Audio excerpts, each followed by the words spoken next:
என் இனிய உடன்பிறப்புகளே வணக்கம். நான் உங்கள் சித்தராஜ், லைட் ஆப்ல எடிட்டர், மைசூர். 8 வயது குழந்தையின் சாட்சியை ஏற்கலாமா? Indian evidence act 118.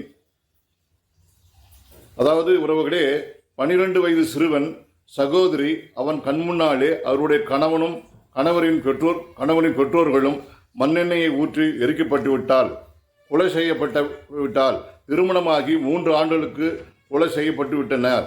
இந்த வழக்கில் 12 வயது சிறுவன் அவனாவது இறந்து போன பெண்ணின் தம்பி சாட்சியை விசாரிக்கப்பட்டால் பார்த்ததை அப்படியே படம் எடுத்து காட்டினான். இந்த 12 வயது குழந்தையின் சாட்சியை ஏற்கலாமா என்று கேள்வி எழுப்பப்பட்டது. உச்சநீதிமன்றம் அப்போது குழந்தைகள் நன்றாக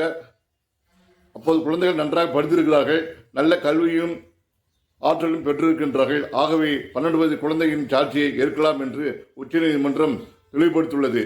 அதாவது citation Dhanraj versus state of Maharashtra 2002 criminal law journal 4325 supreme court. அதாவது 12 வயசு பையனுடைய சாட்சியை எடுத்துக்கலாம். பெரும்பாலும் நம்ம காவல்துறையில் என்ன பண்ணுறாங்க, அதே சின்ன பையன் அவருடைய சாட்சியில் எடுத்துக்க மாட்டோம் அப்படின்னு சொல்கிறாங்க. சுப்ரீம் கோர்ட்டே சொல்லுது, நான் சொல்ல, சுப்ரீம் கோர்ட்டு. அதே மனநல பாதிக்கப்பட்டு இல்லை முதியோரின் வயசின் காரணத்தினால அவங்களால உடல்நல பாதிக்கப்பட்டோ அல்லது ஏதாவது வியாதிகள் பாதிக்கப்பட்டோ அவங்களுடைய சாட்சியை எடுத்துக்க வேண்டிய அவசியம் இல்லை. இந்த 12 வயசு பையனுடைய சாட்சியை எடுத்துக்கலான்ட்டு சுப்ரீம் கோர்ட்டு அருமையான ஒரு தீர்ப்பெல்லாம் கொடுத்துருக்குறாங்க. சுப்ரீம் கோர்ட்டுடைய கைட்லைன்ஸ் பிரகாரம் தான் நடக்கணும்.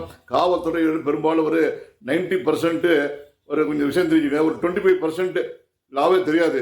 ஏன்னா நான் நிரூபிக்கிறேன், லா தெரியாது எத்தனையோ போலீஸும் நிரூபிக்கிறேன். நான் சவால் விட்டு பேசுகிறேன். காவல்துறையில் பெரும்பாலுமே சட்டம் தெரியாது. நான் வேணா டீப்பாக என்னோட ஃபோனில் கான்டாக்ட் பண்ணுங்கள். என்னுடைய ஃபோன் நம்பர் 8792120 167.